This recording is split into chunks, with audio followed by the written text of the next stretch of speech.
Dans un environnement marqué par 300 ans d'exploitation minière, les 7000 habitants de Loos-en-Gohelle, dans le Pas-de-Calais, souffrent depuis la fermeture de ces derniers puits en 1986 d'une situation économique et sociale sinistrée. C'est la résilience d'un territoire que le grand reportage a choisi d'illustrer, en montrant comment la politique impulsée par le maire vise à recréer confiance et estime de soi, en mobilisant les habitants autour de nouvelles éco-activités créatrices de richesses et d'emplois, mais aussi en leur permettant de se réapproprier leur histoire, notamment autour de symboles forts, tels que les terris réhabilités et récemment inscrits au patrimoine mondial de l'UNESCO.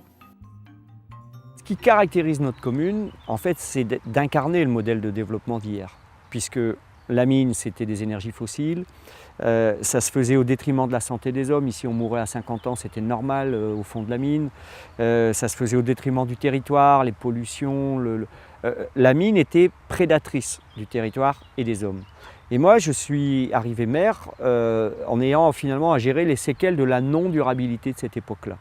Et ça m'a amené dans une prise de conscience progressive que comment on allait pouvoir redonner de l'activité économique, redonner de l'attractivité au territoire, de la qualité de vie.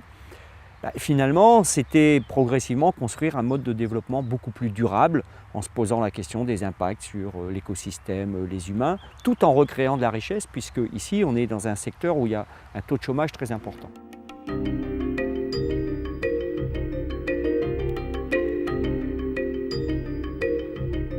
Alors on est ici en plein pays minier, lieu du développement non durable où on a voulu développer des activités de développement durable.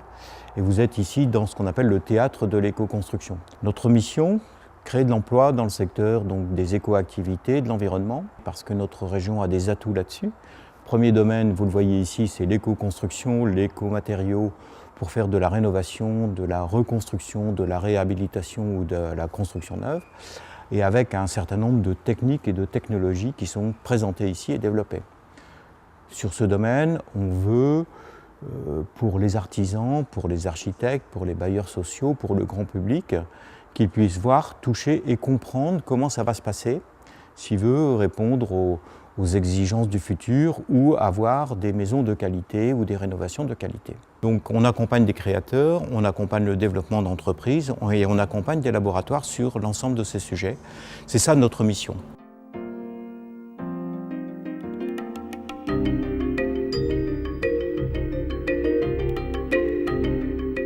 La plateforme LumiWatt a été créée il y a maintenant 3 ans pour faire la démonstration que le solaire photovoltaïque marchait dans notre région. Et on s'aperçoit qu'on produit à 10% près autant d'énergie qu'à Lyon. On va bientôt tester la possibilité d'alimenter sa propre maison en énergie uniquement par le solaire. Et donc on a les batteries, on a les capteurs solaires, on a les équipements et on va faire donc une première démonstration que vous pouvez fonctionner par l'énergie que vous captez la journée et c'est suffisant pour que votre maison soit autonome en électricité.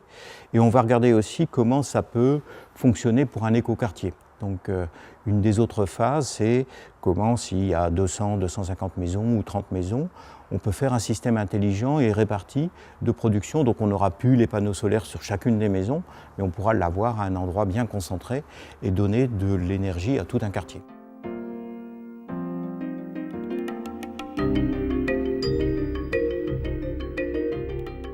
La Fondation d'Auteuil s'est implantée sur le territoire de Loos-en-Gohelle pour faire suite à son développement et à son manque de place sur ses structures de formation existantes. Et l'implantation correspond pleinement à l'envie d'Apprentis d'Auteuil d'assimiler au niveau de ses formations l'éco-construction et l'éco-rénovation. Les formations du bâtiment sont actuellement en pleine mutation. Et l'intégration des écomatériaux et des techniques associées à leur mise en œuvre nécessite une mutation assez importante également au niveau de la formation. Donc le fait de venir à Loos-en-Gohelle est en parfaite cohérence avec les différents projets qui sont menés sur la commune, notamment le chantier Ville Avenir qui a été vraiment pour nous l'élément déclencheur de notre arrivée sur le bassin de Loos-en-Gohelle.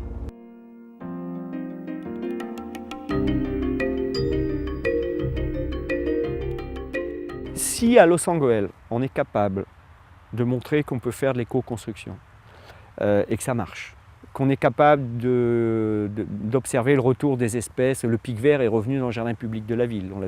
Ça faisait un siècle qu'on ne le voyait plus. On a obtenu un pôle de compétitivité, des structures de recherche, alors que pourtant on n'est pas dans un territoire réputé pour son innovation. Ce sont des résultats qui prouvent que oui, on peut avoir des maisons plus économes, oui, on peut avoir des nouvelles filières économiques qui apparaissent. On a ici maintenant une expertise suffisamment forte pour qu'on aille faire aussi donc, de la présentation de cette expertise ou de l'accompagnement de cette expertise ou même du transfert de cette expertise dans d'autres pays. On est présent cette semaine en Australie, on est présent en Tunisie, on est présent et on collabore avec le Québec là-dessus, on va être présent en Pologne et donc il y a pas mal d'acteurs qui viennent chercher maintenant à partir de cette reconversion qu'on a su faire, donc des savoir-faire et des façons de redéployer ces nouvelles activités dans leur pays. Le Brésil est très demandeur, la Tunisie est très demandeuse, le Maroc est très demandeur et la Pologne vient nous rencontrer au mois de septembre pour qu'on aille aider à dupliquer la reconversion de leurs zones industrielles ou de leurs zones minières vers ces nouveaux métiers de l'avenir qui sont les métiers des écoactivités.